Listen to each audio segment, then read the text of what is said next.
Olá, boa tarde. Eu sou Danilo Vendrame Tonholo, sou psicólogo e eu decidi gravar este vídeo para o meu canal, que tem o meu nome, Danilo Vendrame Tonholo. Quem gosta de música clássica, de psicologia, pode se inscrever, deixar seu like e tirar bom proveito das minhas palavras.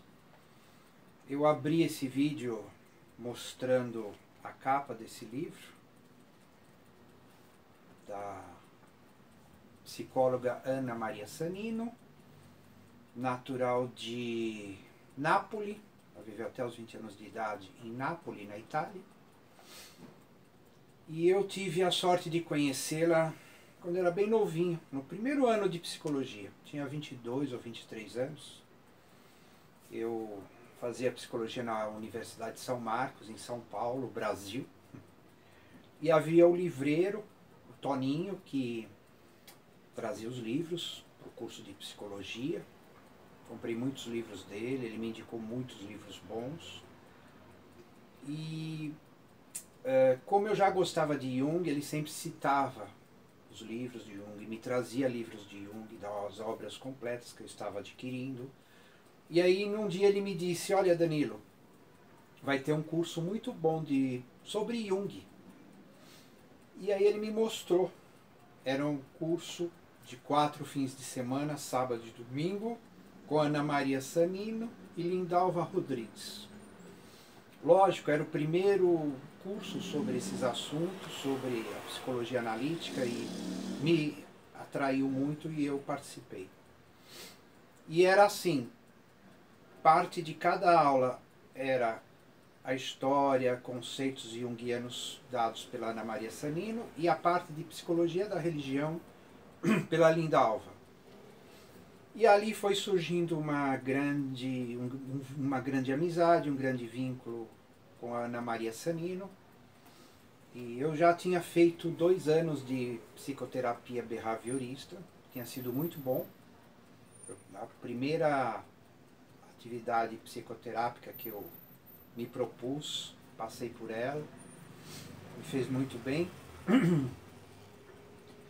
E eu ainda estava fazendo essa, estava perto então do término, mas eu não percebia. E fazendo o curso com a Anna Maria, lógico, conversávamos, por eu ser italiano também, alma é alma, né? A alma profunda, o espírito da profundeza emerge, né? E era muito estruturante, muito gostoso conversar com ela, e ela propôs se eu queria fazer psicoterapia junguiana, porque assim, o Jung tecnicamente recomenda que as pessoas façam a psicoterapia analítica a partir dos 30 anos de idade. Eu tinha 22 ou 23 anos, ou por aí, e eu fui aceito pela Anna Maria. E os encontros eram muito agradáveis. Como eu digo, eu nunca faltei em nenhum atendimento das psicoterapias que eu participei. É muito gratificante, muito gostoso encontrar alguém que tem uma compreensão mais adequada sobre... A princípio é uma pessoa estranha, mas que gera uma afinidade instantânea, amor à primeira vista, você simpatiza, a emoção se abre, o espírito se abre, a transferência acontece. E foi muito bom conhecer a Anna Maria e começar a frequentar a psicoterapia. Ela morava na Rua dos Ingleses e o consultório dela era extremamente aconchegante. A casa ainda está lá. É um sobradão e os terrenos são de declive, então formam um 3º andar na parte de trás, onde ali deveria ser um quarto para empregada morar, porque você entrava, descia o quintal, lá no fundo tinha um jardim e tinha essa entrada nesse subterrâneo da casa. Era uma cozinhinha, um banheirinho e um quarto. E esse quartinho devia ter 1,5 m por 2 ou 3 metros, pequenos, mas extremamente aconchegante. Havia uma mesinha num canto, 2 cadeiras confortáveis, não eram poltronas clássicas como essas Bergère que eu tenho no meu consultório. Eram cadeiras, se eu não me engano, de palha, mas com encosto alto e gostoso. E tinha um colchão de solteiro, como eu tenho aqui no meu consultório, para as técnicas de relaxamento. Então, as psicoterapias eram diálogos, encontros. E chegou um dia, Ana Maria me disse: Danilo, semana que vem eu vou aplicar a calatonia em você. Ela se formou na PUC em São Paulo, mas fez especialização no SED Sapiens, e ela era amiga do Peter Sandor, ou Sandor Peter, às vezes eu confundo, mas o nome é esse, não sei qual, não me lembro qual é antes ou depois.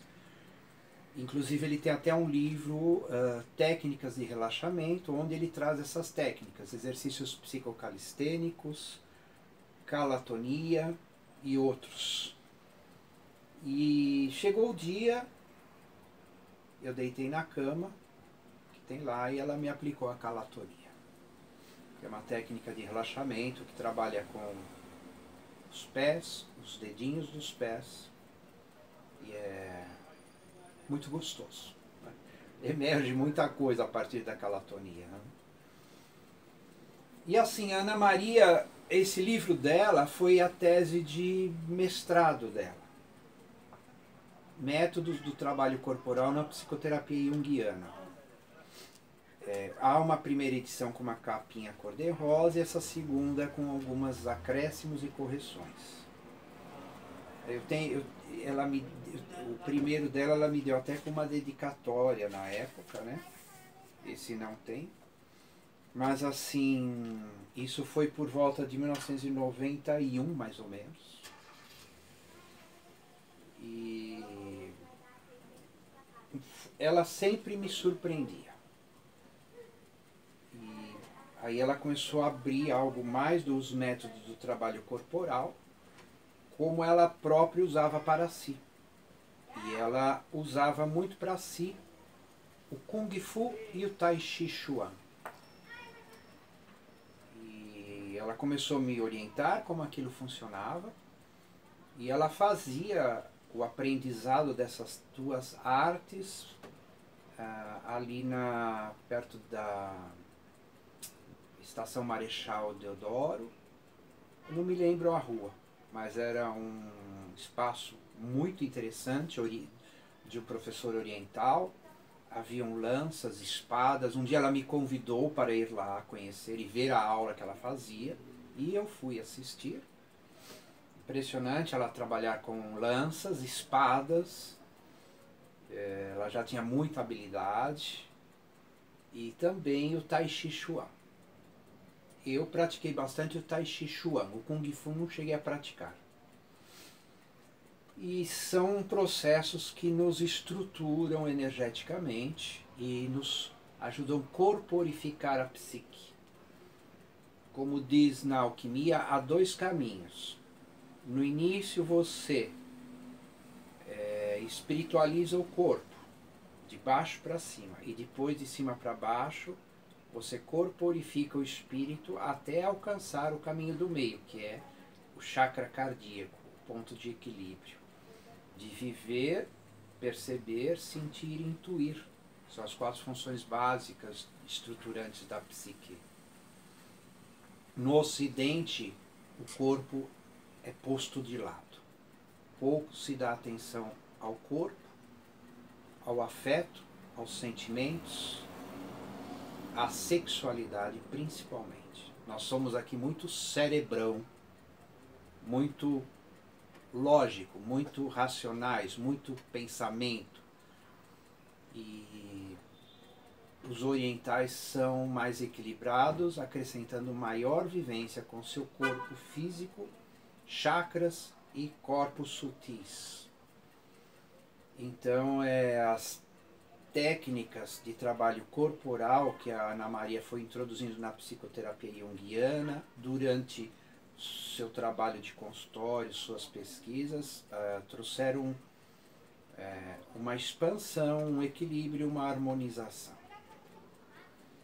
Porque mesmo essas técnicas corporais, como as de relaxamento, a calatonia, as técnicas de bioenergética de Alexander Lowy, que era discípulo de Wilhelm Reich, são arte também. Porque aquilo que o homem faz por inteiro é arte. Então você trabalha com a percepção, com o sentir também. Os sentidos físicos, externos e internos, se harmonizam com o intelecto.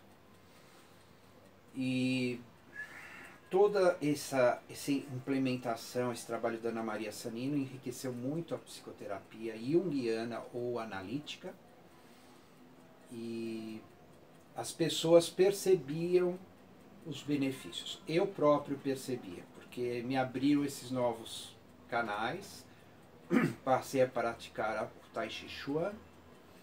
Aqui perto, no Parque do Piqueri, tinha aulas às 7 horas da manhã de Tai Chi Chuan, participei por um bom tempo, eram gratuitas.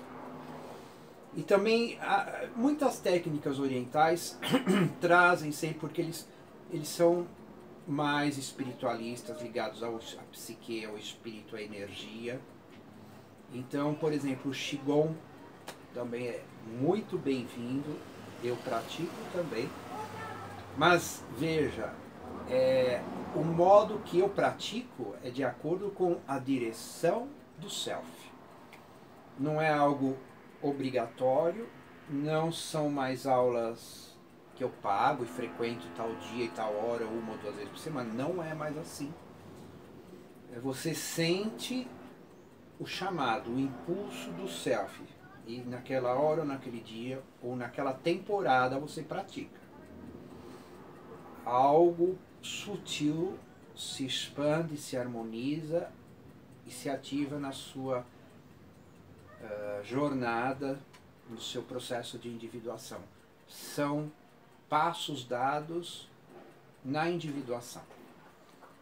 E com a maturidade procede dessa forma. O mesmo modo como eu intercalo a arte, que é a minha primeira vocação desde os 3 aninhos de idade foi a música, em torno dos 6 o desenho e a pintura, que eu pratico até hoje também, quando sinto o chamado do self. Porque com a maturação nós vamos vivendo muito mais na mente contemplativa. Um modo de equilíbrio, de bem-estar. E quando você sente desarmonizar, como dizia no Star Wars, desarmonizar a força, logo vem uma intuição dirigindo para o que fazer. Então, quanto maior o seu conhecimento de técnicas artísticas, corporais, como mostra Ana Maria Sanino, você tem um leque maior de saber o que fazer e como fazer para reharmonizar a sua força. Então eu gosto de decidir, intuir já faz uns dias, contar essa passagem do meu processo analítico e de individuação, a passagem com a psicóloga Ana Maria Sanino. Ela estava também muito Aldo Carotenuto, psicólogo italiano, de Roma. Enfim, o livro dela vende, você encontra por aí nos sebos, a preço até bem barato.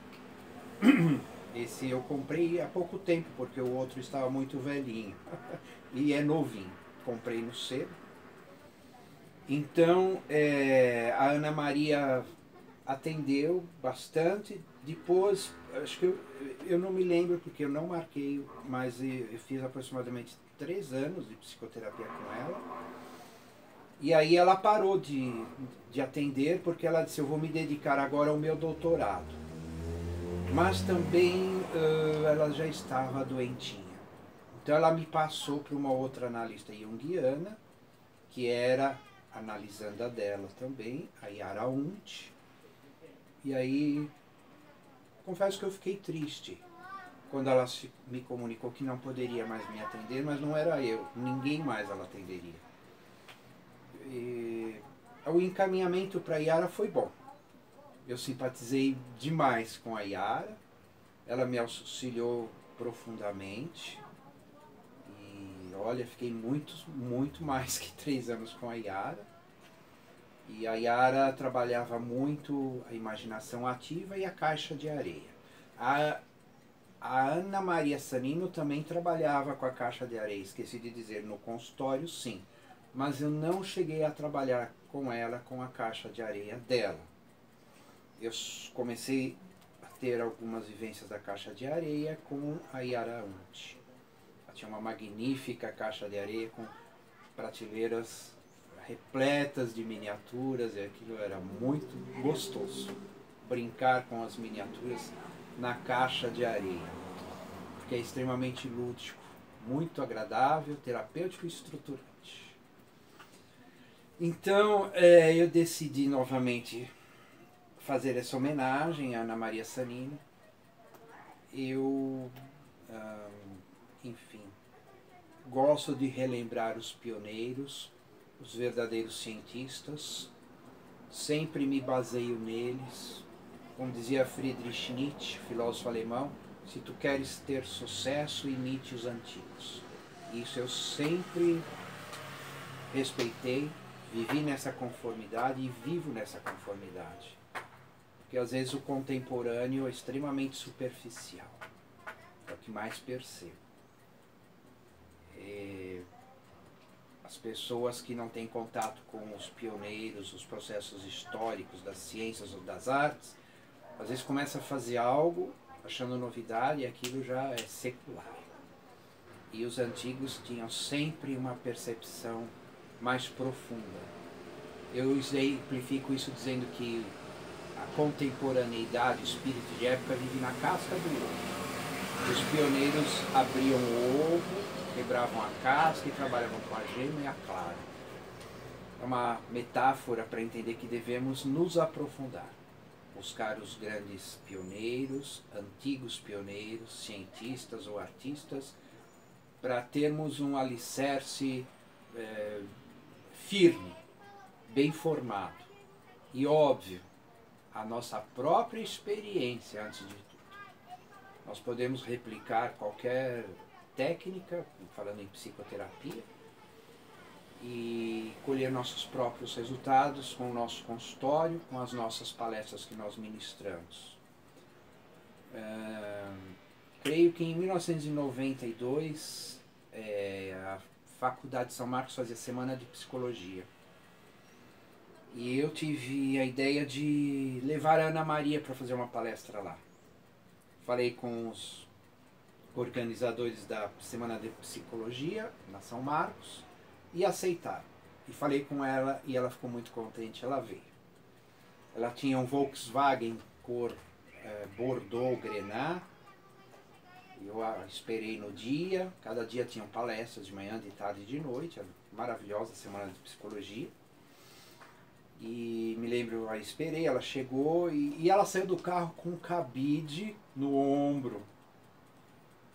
E foi uma surpresa para mim. Eu falei, por que esse cabide, Ana? Ela falou, ele faz parte das minhas palestras.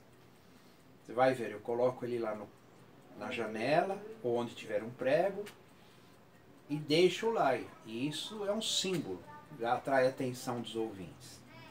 E ela usava esse cabide para explicar o processo das projeções do inconsciente.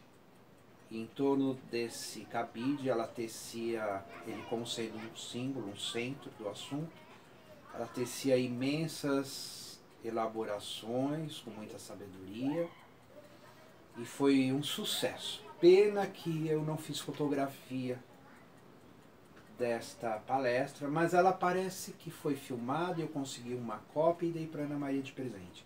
Mas eu não fiquei com cópia da palestra dela. Seria maravilhoso ter. Enfim, é uma pessoa encantadora. Ela faleceu já deve fazer mais de 25 anos.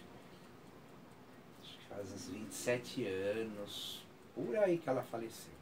Mas deixou um legado maravilhoso. A tese de doutorado dela foi defendida em memoriam, acho que é esse o termo técnico, após o falecimento dela. Eu não a tenho, mas ela é uma expansão desse livro. Não tenho conhecimento de que foi publicado em forma de livro. Então, enfim, esse é o meu conhecimento a respeito. Mas quem gostar e quiser pode pesquisar mais. Então é isso, nós vamos sempre caminhando e a partir disso nós vamos tendo encontros que são dirigidos pelo self ou pelo inconsciente, e o self que está no inconsciente, que é o arquétipo central, com a sua função de organizar e concatenar destinos e vivências e acontecimentos na vida individual, e nós vamos colecionando peças de um quebra-cabeça maior e formando um lindo quadro conforme caminhamos. Então isso é uma passagem do meu processo de psicoterapia, meu processo analítico. Meu encontro com a psicologia analítica se deu através da Ana Maria Sanino. E precocemente, porque eu tinha apenas 23 anos, mas fluiu muito bem. Analisávamos sonhos também, sim, claro. E foi muito bom. Eu, às vezes, sinto falta ainda. Eu sou muito nostálgico e as pessoas que me tocam a alma, eu sempre tenho memórias. E quando elas vão para o lado de lá, para o lado extrafísico, quando entregam seu corpo aqui na Terra, dá muitas saudades, né? Eu fico morrendo de saudades dela. Então essa é a minha homenagem à minha querida psicoterapeuta, introdutora como uma ânima, uma psicopompa, né? A intermediária do inconsciente, ela me introduziu na psicologia analítica, apesar que antes eu já lia desde os 17 anos os livros de Jung sozinho, e enfim. E como Jung diz, né, ele dizia assim que preferia que os pacientes dele viessem já preparados ou tendo passado pela psicologia clássica. E realmente eu cheguei na psicologia analítica após passar por 2 anos de psicoterapia behaviorista. Foi esse o preparo. E era o meu tempo. E o círculo hermético se fechou, onde só se encontram os justos. Como diz, né, quando o discípulo está pronto, o mestre aparece. E meu primeiro mestre de psicologia analítica foi Ana Maria Sanino. Aqui está a minha homenagem à saudosa psicoterapeuta italiana de Nápoles. Deixo aqui meu abraço. A Ana Maria Sanino. Muito obrigado.